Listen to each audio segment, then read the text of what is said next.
Dat er eventueel iets kon ontstaan, dus hij was daar heel scherp op. En toen ik zag dat Jens al... I don't want to anyone put pressure for my boys and to thinking will be easy game against Indonesia. Has violated the statutes of FIFA or AFC otherwise. Mental yang selalu saya titipkan, mental yang selalu saya bangun untuk timnas kita. Dan itu menjadi fondasi yang sangat kuat, tentu selain talenta, kepelatihan, tapi mental itu menjadi kunci. Berita utama sepak bola hari ini. Ras, John Herdman bungkam kritikan pedas pelatih Brasil. Akhirnya, supporter patut bahagia sebab Presiden FIFA kunjungi Indonesia bahas lanjutan Piala Dunia. Inilah alasan Vietnam sebut Indonesia takut menghadapi mereka usai pengumuman resmi drawing Piala Asia 2027. Simak sampai habis agar tidak ketinggalan berita penting seputar timnas dan berita olahraga menarik lainnya.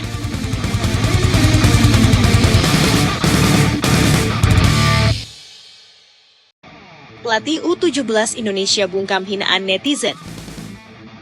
Berita hari ini kita awali dengan berita singkat terkait pelatih timnas Indonesia U17 Kurniawan Dwi Yulianto yang memberikan pembuktian telak kepada para peragu setelah timnya sukses membungkam Cina dengan skor tipis 1-0 pada laga perdana grup B Piala Asia U17 2026. Bertanding di King Abdullah Sports City, Jeddah dini hari tadi. Kemenangan ini sekaligus menjadi ajang pembalasan atas rentetan hasil buruk di laga uji coba dan kegagalan di Piala AFF sebelumnya. Setelah sempat menderita kekalahan telak 0-7 dalam uji coba melawan tim yang sama pada Februari lalu, Garuda Muda tampil dengan kedisiplinan taktik yang jauh lebih matang. Gol kemenangan Indonesia akhirnya tercipta melalui aksi dramatis Keanu Senjaya di menit-menit akhir babak kedua yang langsung memastikan 3 poin berharga bagi Indonesia. Kurniawan mengakui bahwa tekanan dari publik sempat mengganggu mental anak asuhnya setelah performa buruk di turnamen sebelumnya. Namun ia menggunakan kritik tersebut sebagai motivasi tambahan untuk memulihkan mentalitas juara para pemain muda. Kemenangan atas salah satu kekuatan besar Asia ini kini menempatkan Indonesia pada posisi menguntungkan di klasemen grup B di atas China dan pesaing lainnya yakni Qatar.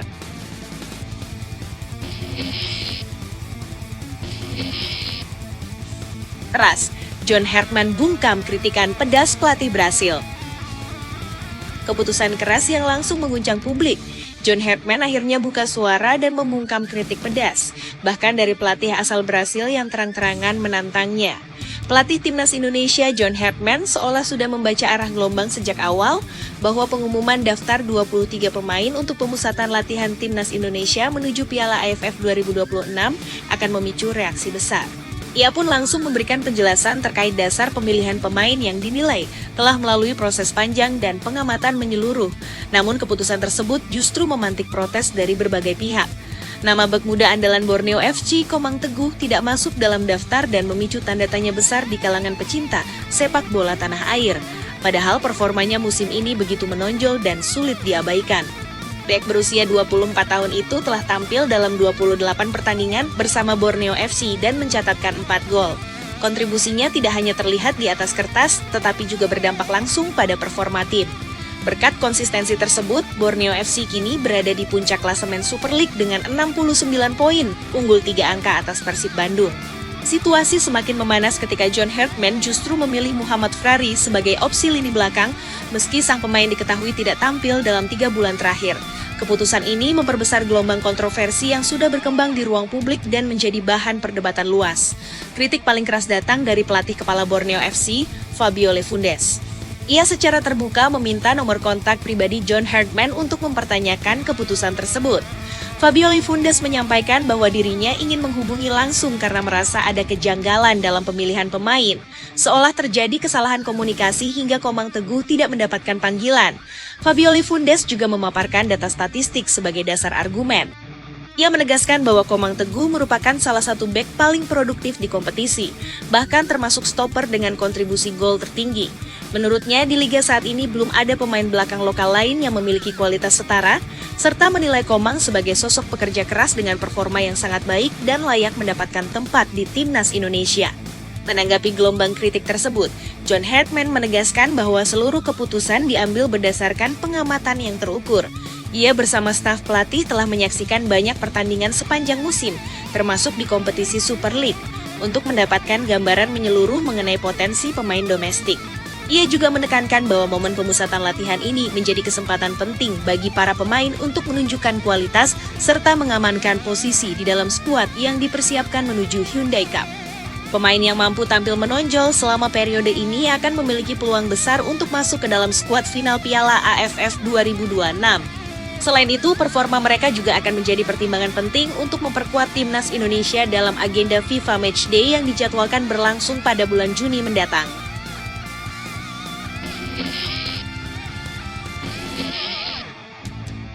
Akhirnya, supporter patut bahagia sebab Presiden FIFA kunjungi Indonesia bahas lanjutan Piala Dunia. Iran mengurungkannya dan tidak mau berangkat.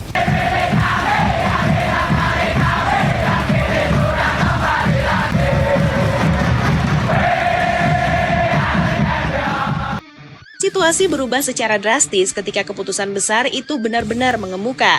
Dimulai dari langkah mengejutkan Iran yang mengurungkan keberangkatan mereka dan memilih mundur dari panggung terbesar, sebuah keputusan yang langsung mengguncang struktur kompetisi dan memicu gelombang reaksi dari berbagai penjuru dunia. Dalam waktu yang hampir bersamaan, kabar mengenai kehadiran Presiden FIFA di Indonesia mulai menyebar luas, membawa sinyal bahwa sesuatu yang jauh lebih besar sedang dipersiapkan. Tidak lama setelah itu, pengumuman penting pun disampaikan bahwa Indonesia secara resmi ditetapkan sebagai pengganti Iran. Pernyataan ini langsung mengubah arah pembicaraan global dalam hitungan detik karena keputusan tersebut bukan hanya soal pergantian peserta, tetapi juga menyangkut dinamika politik, olahraga, dan kepentingan internasional yang saling bertautan dalam satu momentum besar. Kunjungan Presiden FIFA ke Indonesia bukan sekadar agenda seremonial biasa, melainkan membawa bobot strategis yang sangat tinggi.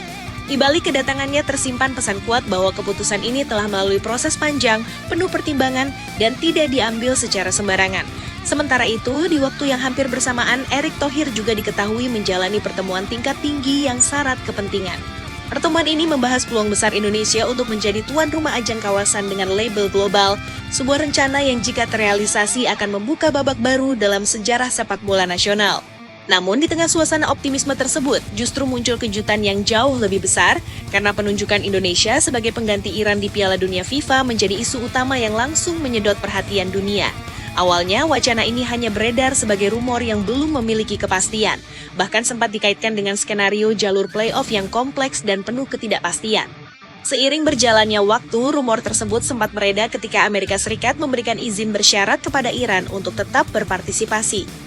Izin itu disertai ketentuan yang sangat ketat dan penuh kontroversi, di mana individu yang memiliki keterkaitan dengan IRGC tidak diperbolehkan terlibat dalam turnamen.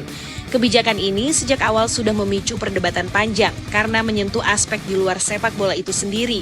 Situasi kemudian berubah total ketika insiden besar terjadi pada tanggal 30 April. Perwakilan Iran mengalami penolakan dan pencegahan ketika hendak menghadiri rapat penting yang berlangsung di Kanada. Kejadian ini langsung memperkeruh keadaan, karena bukan hanya berdampak pada hubungan diplomatik, tetapi juga pada kelangsungan partisipasi Iran di turnamen tersebut. Dalam momen yang penuh ketegangan itu, situasi berkembang menjadi semakin kompleks ketika sejumlah delegasi Iran diketahui masuk dalam daftar larangan.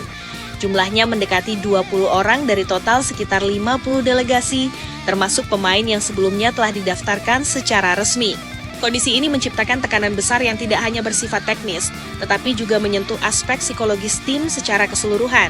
Ketika larangan juga mencakup kehadiran supporter, dampaknya menjadi semakin signifikan. Dukungan langsung dari tribun yang selama ini menjadi kekuatan tambahan bagi Iran tidak lagi bisa dihadirkan, sehingga secara tidak langsung menggerus kesiapan mental tim dalam menghadapi kompetisi sebesar Piala Dunia FIFA. Dalam situasi yang semakin tidak terkendali tersebut, Federasi Iran dihadapkan pada pilihan yang sangat sulit. Mereka harus memilih antara tetap bertahan dengan risiko kehilangan banyak elemen penting atau mengambil langkah drastis demi menghindari dampak yang lebih besar. Pada akhirnya, keputusan mengejutkan pun diambil, yaitu menyerahkan slot tersebut kepada Indonesia. Langkah ini tentu tidak terjadi tanpa perlawanan. Iran sebelumnya telah berusaha mengajukan protes dan melakukan berbagai upaya untuk mempertahankan posisi mereka. Namun tekanan yang datang dari kebijakan internasional membuat ruang gerak menjadi sangat terbatas. Keputusan tersebut akhirnya menjadi jalan yang dianggap paling realistis dalam situasi penuh tekanan. Di titik inilah nama Indonesia secara resmi masuk sebagai pengganti, sebuah momen yang langsung mengubah arah sejarah sepak bola nasional. Di dalam negeri, perkembangan ini disambut dengan kombinasi antara euforia dan kewaspadaan. Di satu sisi, peluang untuk tampil di Piala Dunia FIFA merupakan pencapaian yang luar biasa. Di sisi lain, tanggung jawab yang menyertainya juga tidak ringan. Langkah-langkah persiapan mulai diarahkan secara lebih serius. Meskipun tidak semuanya terlihat secara terbuka, pelatih tim nasional mulai menyusun strategi dengan pendekatan yang lebih hati-hati. Salah satu keputusan penting adalah tidak memanggil sejumlah pemain kunci ke turnamen regional sebagai upaya menjaga kondisi fisik dan menghindari risiko cedera. Selain itu, rencana uji coba internasional juga mulai disiapkan. Salah satunya menghadapi timnas Oman pada awal bulan Juni, yang diharapkan dapat menjadi tolok ukur awal dalam melihat kesiapan tim menghadapi kompetisi dengan level yang jauh lebih tinggi. Proses penguatan skuad juga mulai diarahkan pada kemungkinan penambahan pemain dengan latar belakang internasional. Tujuannya untuk meningkatkan kualitas tim secara keseluruhan, sehingga Indonesia tidak hanya hadir sebagai peserta, tetapi juga mampu memberikan perlawanan yang kompetitif. Di tengah semua perkembangan ini, konfirmasi mengenai kedatangan Presiden FIFA ke Indonesia menjadi simbol bahwa seluruh proses ini sedang bergerak menuju tahap finalisasi. Ini adalah momen yang berpotensi menjadi tonggak sejarah baru. Jika semua skenario ini benar-benar terrealisasi, maka Indonesia tidak hanya sekadar tampil di panggung dunia, tetapi juga menunjukkan bahwa perubahan besar bisa terjadi dalam waktu yang relatif singkat. Dengan seluruh dinamika yang terus berkembang, perjalanan menuju panggung terbesar dunia kini bukan lagi sekadar mimpi, melainkan proses nyata yang sedang berlangsung dengan segala kompleksitas, tekanan, dan harapan yang menyertainya. Dalam fase berikutnya, perhatian tidak lagi hanya tertuju pada keputusan besar yang telah diumumkan, tetapi mulai bergeser ke detail teknis, yang justru menjadi penentu apakah momentum ini benar-benar bisa dimanfaatkan secara maksimal atau justru berakhir sebagai euforia sesaat. Tim pelatih bekerja dalam ritme yang jauh lebih intens, dengan pendekatan yang tidak lagi bersifat umum, melainkan sangat spesifik pada kebutuhan menghadapi lawan dengan level yang jauh di atas rata-rata kompetisi regional. Setiap sesi latihan dirancang dengan tekanan tinggi, tempo cepat, serta simulasi situasi pertandingan yang mendekati realitas di lapangan internasional, sehingga para pemain tidak hanya dituntut siap secara fisik, tetapi juga harus mampu mengambil keputusan dalam waktu yang sangat singkat tanpa kehilangan akurasi. Di saat yang sama, proses analisis terhadap calon lawan mulai dilakukan secara mendalam, mencakup pola permainan, kecenderungan taktik, hingga kebiasaan individu pemain yang berpotensi menjadi ancaman. Pendekatan ini menandakan adanya perubahan pola pikir dalam tubuh tim, dari yang sebelumnya lebih reaktif menjadi jauh lebih proaktif dan berbasis data. Tidak ada lagi ruang untuk sekadar bermain aman, karena setiap detail kecil bisa menjadi pembeda antara mampu bersaing atau sekadar bertahan. Bahkan dalam sesi internal, evaluasi dilakukan hampir tanpa jeda, dengan penekanan pada konsistensi performa, bukan hanya momen sesaat yang terlihat menonjol. Menariknya, di tengah intensitas tersebut, dinamika antar pemain juga mengalami perubahan yang cukup signifikan. Persaingan tidak lagi terasa kaku atau penuh tekanan negatif, tetapi justru berkembang menjadi dorongan kolektif untuk saling meningkatkan kualitas. Pemain yang sebelumnya berada di lapis kedua mulai menunjukkan keberanian untuk mengambil peran lebih besar, sementara pemain inti dituntut menjaga standar yang jauh lebih tinggi agar tidak tergeser. Situasi ini menciptakan keseimbangan baru dalam tim, di mana setiap individu memahami bahwa posisi mereka tidak pernah benar-benar aman tanpa performa yang stabil. Selain aspek teknis dan taktik, perhatian besar juga diberikan pada kesiapan mental, yang seringkali menjadi faktor pembeda dalam pertandingan dengan tekanan tinggi. Tim psikologi mulai dilibatkan secara lebih aktif, membantu pemain mengelola ekspektasi yang meningkat tajam, serta menjaga fokus agar tidak terpengaruh oleh sorotan publik yang begitu besar. Dalam kondisi seperti ini, kemampuan untuk tetap tenang di tengah tekanan menjadi aset yang sama pentingnya dengan kemampuan teknis di lapangan. Di luar lapangan, koordinasi dengan berbagai pihak juga berjalan paralel, mulai dari pengelolaan logistik, penyesuaian jadwal, hingga komunikasi dengan federasi internasional yang semuanya harus dilakukan dengan presisi tinggi. Tidak ada ruang untuk kesalahan administratif, karena setiap keputusan memiliki dampak langsung terhadap kesiapan tim secara keseluruhan. Bahkan hal-hal yang terlihat kecil, seperti pengaturan waktu istirahat atau distribusi beban latihan, diperhitungkan secara detail untuk memastikan kondisi pemain tetap berada di level optimal. Seiring waktu, narasi yang berkembang pun mulai mengalami pergeseran. Jika sebelumnya fokus utama adalah pada bagaimana Indonesia bisa masuk ke panggung tersebut, kini pembicaraan mulai beralih ke sejauh mana tim ini mampu memberikan perlawanan yang berarti. Ekspektasi yang awalnya bersifat emosional perlahan berubah menjadi tuntutan performa yang lebih rasional. Meskipun tekanan publik tetap menjadi faktor yang tidak bisa dihindari. Dalam konteks ini, tim dituntut untuk mampu menjaga keseimbangan antara menikmati momen bersejarah dan tetap berpijak pada realitas kompetisi yang sangat ketat. Yang juga tidak kalah penting, muncul kesadaran bahwa momentum ini tidak boleh berhenti pada satu turnamen saja. Apa yang sedang dibangun harus memiliki kesinambungan, sehingga setiap pengalaman yang didapat bisa menjadi fondasi untuk perkembangan jangka panjang. Oleh karena itu, setiap keputusan yang diambil, baik dalam pemilihan pemain, strategi permainan, maupun pengelolaan tim, mulai diarahkan tidak hanya untuk kebutuhan saat ini, tetapi juga untuk membentuk struktur yang lebih kuat di masa depan. Dengan seluruh proses yang berjalan secara paralel ini, terlihat jelas bahwa tantangan yang dihadapi bukan hanya soal menghadapi lawan di lapangan, tetapi juga bagaimana mengelola seluruh aspek yang menyertainya dengan tingkat disiplin yang tinggi. Di titik inilah kualitas sebuah tim tidak hanya diukur dari hasil pertandingan, tetapi dari kemampuan mereka dalam mengelola kompleksitas yang ada. Dan ketika semua elemen tersebut mulai bergerak dalam satu arah yang sama, peluang untuk menciptakan sesuatu yang lebih besar pun perlahan mulai terbentuk.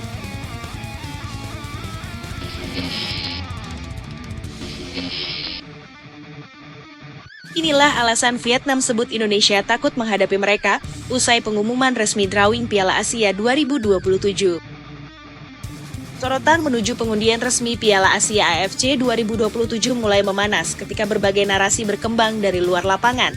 Salah satunya datang dari media Vietnam yang menilai Indonesia berada dalam posisi yang tidak sepenuhnya nyaman menghadapi kemungkinan satu grup kembali dengan rival lama mereka.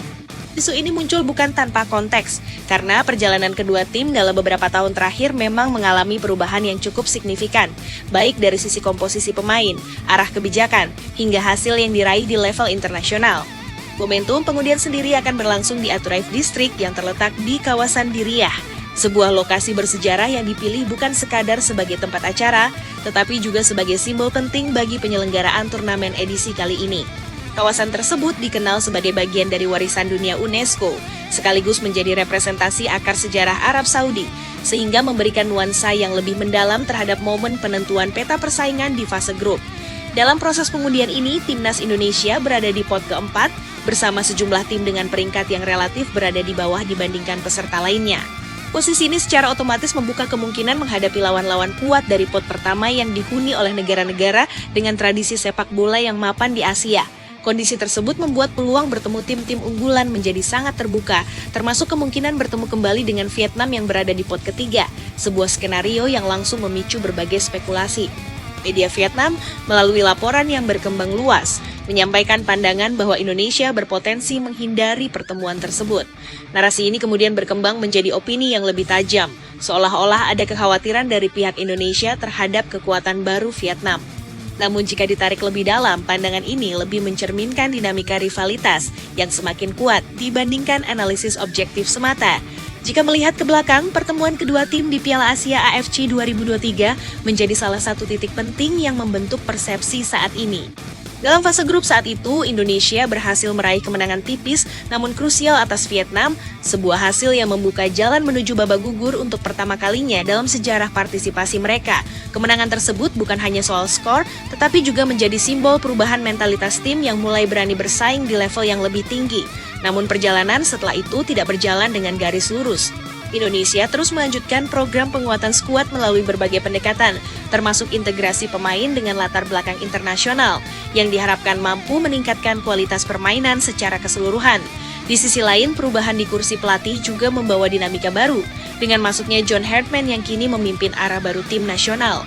Pergantian ini menciptakan fase transisi yang menuntut adaptasi cepat dari para pemain, sekaligus membuka ruang bagi pendekatan taktik yang berbeda. Sementara itu, Vietnam juga tidak tinggal diam. Di bawah arahan Kim Sang-sik, mereka menunjukkan perkembangan yang cukup signifikan, termasuk keberhasilan meraih gelar regional yang memperkuat kepercayaan diri tim. Kebangkitan ini tidak hanya ditopang oleh hasil, tetapi juga oleh pembaruan komposisi pemain yang menggabungkan pengalaman dan energi muda. Sejumlah nama baru mulai muncul sebagai bagian penting dari tim, menciptakan keseimbangan yang membuat Vietnam kembali menjadi salah satu kekuatan yang patut diperhitungkan di kawasan. Perubahan yang terjadi di kedua tim inilah yang kemudian menjadi dasar munculnya narasi saling mengukur kekuatan. Indonesia dengan pendekatan baru dan ambisi besar, Vietnam dengan stabilitas dan perkembangan yang konsisten, keduanya berada dalam jalur yang berbeda namun menuju tujuan yang sama. Dalam konteks ini, potensi pertemuan di fase grup bukan sekadar pertandingan biasa, melainkan duel yang syarat dengan makna, baik dari sisi sejarah maupun perkembangan terbaru masing-masing tim. Di sisi lain, struktur turnamen yang melibatkan 24 tim dan dibagi ke dalam 6 grup membuat setiap hasil undian memiliki dampak besar terhadap perjalanan tim. Dengan hanya 4 tim di setiap grup, margin kesalahan menjadi sangat kecil, sehingga setiap pertandingan memiliki bobot yang hampir setara dengan laga penentuan. Hal ini menuntut kesiapan maksimal sejak awal tanpa ruang untuk adaptasi yang terlalu lama. Turnamen itu sendiri dijadwalkan berlangsung di Arab Saudi dengan penyebaran pertandingan di beberapa kota utama, menciptakan tantangan tambahan dalam hal adaptasi lingkungan dan logistik. Bagi Indonesia, ini menjadi ujian tidak hanya dari sisi teknis, tetapi juga dari kemampuan mengelola faktor eksternal yang seringkali menjadi penentu dalam kompetisi panjang. Dalam perkembangan yang terus bergerak ini, narasi tentang siapa yang menghindari siapa sebenarnya menjadi kurang relevan jika dibandingkan dengan kesiapan nyata di lapangan.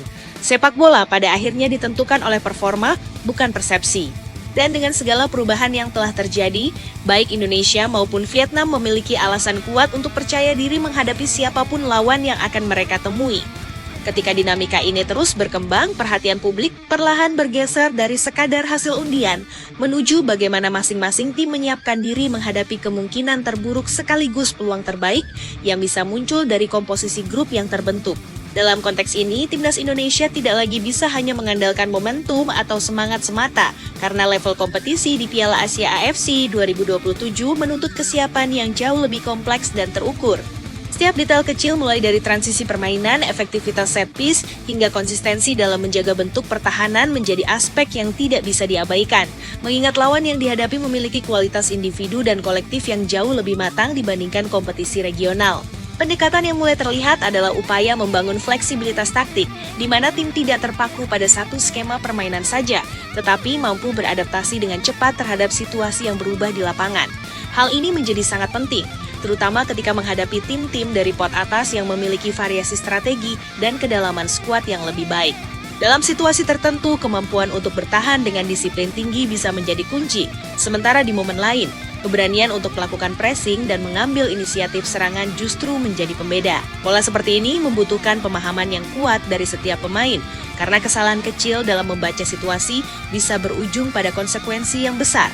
Di sisi lain, perkembangan teknologi analisis pertandingan juga mulai dimanfaatkan secara lebih maksimal. Tim pelatih tidak hanya mengandalkan pengamatan langsung, tetapi juga data statistik yang memberikan gambaran lebih detail tentang kecenderungan permainan lawan.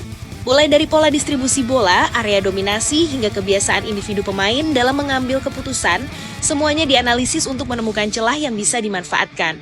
Pendekatan berbasis data ini menjadi salah satu indikasi bahwa persiapan tidak lagi bersifat konvensional, melainkan sudah bergerak ke arah yang lebih modern dan sistematis. Sementara itu, aspek kebugaran fisik juga menjadi perhatian utama, mengingat jadwal pertandingan yang padat dan intensitas permainan yang tinggi. Program latihan dirancang dengan keseimbangan antara peningkatan stamina dan pencegahan cedera, sehingga pemain tetap berada dalam kondisi optimal sepanjang turnamen. Rotasi pemain juga mulai dipertimbangkan sebagai bagian dari strategi, bukan hanya sebagai solusi darurat, karena menjaga kesegaran tim dalam kompetisi panjang menjadi faktor yang sangat krusial. Menariknya, di tengah semua persiapan tersebut, muncul pula dinamika psikologis yang tidak kalah penting. Ekspektasi publik yang tinggi bisa menjadi dorongan positif, tetapi juga berpotensi menjadi beban jika tidak dikelola dengan baik. Oleh karena itu, pendekatan mental menjadi bagian integral dalam proses persiapan, membantu pemain tetap fokus pada tugas di lapangan tanpa terpengaruh oleh tekanan eksternal yang berlebihan. Dalam situasi seperti ini, pengalaman pemain senior menjadi sangat berharga, karena mereka memiliki kemampuan untuk menjaga stabilitas emosi tim di tengah tekanan yang meningkat. Jika dilihat dari sudut pandang yang lebih luas, perjalanan menuju turnamen ini sebenarnya mencerminkan fase transisi yang sedang dialami oleh sepak bola Indonesia. Bukan hanya soal hasil jangka pendek, tetapi juga tentang bagaimana membangun fondasi yang lebih kuat untuk masa depan. Setiap keputusan yang diambil, baik dalam pemilihan pemain maupun strategi permainan, memiliki implikasi jangka panjang yang tidak bisa diabaikan. Hal ini membuat setiap langkah harus dipertimbangkan dengan matang, karena kesalahan kecil bisa berdampak pada perkembangan tim secara keseluruhan. Di tengah semua itu, potensi pertemuan dengan Vietnam tetap menjadi salah satu skenario yang paling menarik untuk diperhatikan. Bukan hanya karena rivalitas yang sudah terbentuk, tetapi juga karena kedua tim sama-sama berada dalam fase perkembangan yang dinamis. Pertemuan tersebut, jika terjadi, akan menjadi ujian sejauh mana perubahan yang telah dilakukan mampu memberikan hasil nyata di lapangan. Ini bukan lagi soal siapa yang lebih diunggulkan di atas kertas, tetapi tentang siapa yang mampu menerjemahkan persiapan menjadi performa yang konsisten. Dengan seluruh kompleksitas yang ada, satu hal yang menjadi benang merah adalah kebutuhan akan keseimbangan. Keseimbangan antara menyerang dan bertahan, antara ambisi dan realitas, serta antara ekspektasi dan kemampuan aktual tim. Dalam kompetisi seketat ini, tim yang mampu menjaga keseimbangan tersebut biasanya memiliki peluang lebih besar untuk melangkah lebih jauh. Dan bagi Indonesia, ini menjadi tantangan sekaligus kesempatan untuk menunjukkan bahwa mereka tidak hanya hadir sebagai peserta, tetapi sebagai tim yang siap bersaing di level tertinggi Asia. Di fase berikutnya, arah pembahasan semakin mengerucut pada bagaimana identitas permainan benar-benar dibentuk secara utuh, bukan sekadar adaptasi sementara terhadap lawan yang akan dihadapi, melainkan sebagai kerangka jangka panjang yang mampu bertahan di berbagai situasi pertandingan. Tim pelatih mulai menekankan pentingnya kesinambungan antar lini, sehingga tidak ada lagi jarak yang terlalu renggang antara pertahanan, lini tengah, dan lini serang. Setiap perpindahan bola harus memiliki tujuan yang jelas, tidak hanya untuk menguasai permainan, tetapi juga untuk menciptakan tekanan yang konsisten terhadap lawan. Dalam konteks ini, kecepatan berpikir menjadi faktor krusial karena pemain dituntut mampu membaca situasi bahkan sebelum bola datang ke kaki mereka. Seiring dengan itu, struktur organisasi permainan juga mengalami penyempurnaan, terutama dalam fase bertahan yang kini tidak lagi hanya mengandalkan blok rendah, tetapi mulai dikombinasikan dengan tekanan di area tengah untuk memutus alur distribusi lawan sejak awal. Pendekatan ini tentu memiliki risiko, namun jika dijalankan dengan disiplin tinggi, justru dapat mengurangi beban lini belakang dan memberikan peluang untuk melakukan transisi cepat ke fase menyerang. Pola seperti ini membutuhkan koordinasi yang sangat rapi, karena satu kesalahan kecil dalam posisi atau timing bisa membuka ruang bagi lawan untuk mengeksploitasi celah yang ada. Selain aspek kolektif, perhatian juga diarahkan pada pengembangan kualitas individu pemain, terutama dalam hal pengambilan keputusan di momen-momen krusial. Dalam pertandingan dengan intensitas tinggi, seringkali hasil ditentukan oleh detail kecil, seperti kapan harus melakukan umpan terobosan, kapan harus menahan bola, atau kapan harus mengambil risiko dengan melakukan dribble. Oleh karena itu, latihan tidak hanya difokuskan pada pola permainan, tetapi juga pada simulasi situasi spesifik yang memungkinkan pemain mengasah insting dan ketajaman mereka dalam membaca permainan. Di luar aspek teknis, manajemen energi menjadi salah satu elemen yang semakin diperhatikan. Dengan jadwal pertandingan yang padat dan tekanan yang terus meningkat, kemampuan untuk menjaga ritme permainan tanpa kehilangan efektivitas menjadi kunci. Pemain tidak bisa terus bermain dalam intensitas maksimal sepanjang pertandingan, sehingga diperlukan strategi untuk mengatur tempo kapan harus mempercepat permainan dan kapan harus menurunkannya untuk menjaga kestabilan. Ini bukan hanya soal fisik, tetapi juga soal kecerdasan dalam mengelola jalannya pertandingan. Menariknya, dalam proses ini mulai terlihat munculnya sosok-sosok yang berpotensi menjadi pemimpin baru di dalam tim. Bukan hanya mereka yang memiliki pengalaman lebih, tetapi juga pemain yang mampu menunjukkan konsistensi dan keberanian dalam mengambil tanggung jawab di situasi sulit. Kepemimpinan seperti ini seringkali tidak terlihat secara langsung, tetapi memiliki dampak besar terhadap stabilitas tim, terutama ketika menghadapi tekanan dari lawan maupun ekspektasi dari luar lapangan. Dalam skala yang lebih luas, perkembangan ini juga mencerminkan perubahan paradigma dalam melihat sepak bola nasional. Tidak lagi sekadar mengejar hasil instan, tetapi mulai membangun proses yang berkelanjutan dan terstruktur. Setiap langkah yang diambil menjadi bagian dari sistem yang lebih besar, di mana keberhasilan tidak hanya diukur dari satu turnamen, tetapi dari konsistensi performa dalam jangka panjang. Hal ini menuntut kesabaran, karena perubahan yang signifikan tidak bisa terjadi dalam waktu singkat, namun jika dijalankan dengan konsisten, hasilnya akan lebih stabil dan berkelanjutan. Di tengah semua itu, dinamika persaingan di level Asia terus berkembang dengan cepat. Tim-tim yang sebelumnya tidak terlalu diperhitungkan kini mulai menunjukkan peningkatan yang signifikan, sehingga peta kekuatan menjadi semakin merata. Kondisi ini membuat setiap pertandingan memiliki tingkat kesulitan yang tinggi, tanpa adanya lawan yang bisa dianggap mudah. Dalam situasi seperti ini, kesiapan mental dan kemampuan beradaptasi menjadi faktor yang sama pentingnya dengan kualitas teknis. Dengan seluruh proses yang berjalan, terlihat bahwa perjalanan menuju turnamen bukan hanya soal mempersiapkan pertandingan, tetapi juga tentang membangun fondasi yang lebih kokoh untuk masa depan. Setiap latihan, setiap keputusan, dan setiap evaluasi menjadi bagian dari proses panjang yang bertujuan menciptakan tim yang tidak hanya kompetitif, tetapi juga memiliki identitas yang jelas. Dan ketika semua elemen tersebut mulai terintegrasi dengan baik, peluang untuk tampil lebih percaya diri dan konsisten di panggung besar pun akan semakin terbuka. Memasuki tahap yang lebih mendalam, fokus pembahasan tidak lagi hanya berkutat pada aspek teknis dan taktik semata, melainkan mulai merambah pada bagaimana membangun ritme kompetisi yang stabil sejak pertandingan pertama hingga fase-fase penentuan. Dalam turnamen sekelas Piala Asia AFC 2027, konsistensi menjadi mata uang utama yang menentukan keberhasilan sebuah tim karena kemenangan besar di satu laga tidak akan berarti jika diikuti oleh penurunan performa pada pertandingan berikutnya.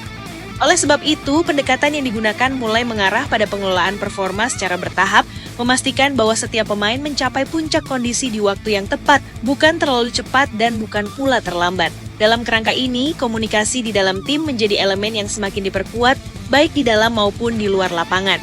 Hubungan antar pemain tidak lagi sekadar formalitas, tetapi berkembang menjadi koneksi yang lebih dalam, di mana setiap individu memahami karakter dan kebiasaan rekan setimnya. Hal ini sangat penting dalam situasi pertandingan, terutama ketika keputusan harus diambil dalam hitungan detik tanpa banyak komunikasi verbal. Pemahaman yang terbangun secara alami akan mempermudah koordinasi, sehingga pergerakan tim menjadi lebih sinkron dan efisien. Selain itu, perhatian juga diarahkan pada kemampuan membaca momentum pertandingan, sebuah aspek yang seringkali menjadi pembeda antara tim yang sekadar kompetitif dan tim yang benar-benar matang.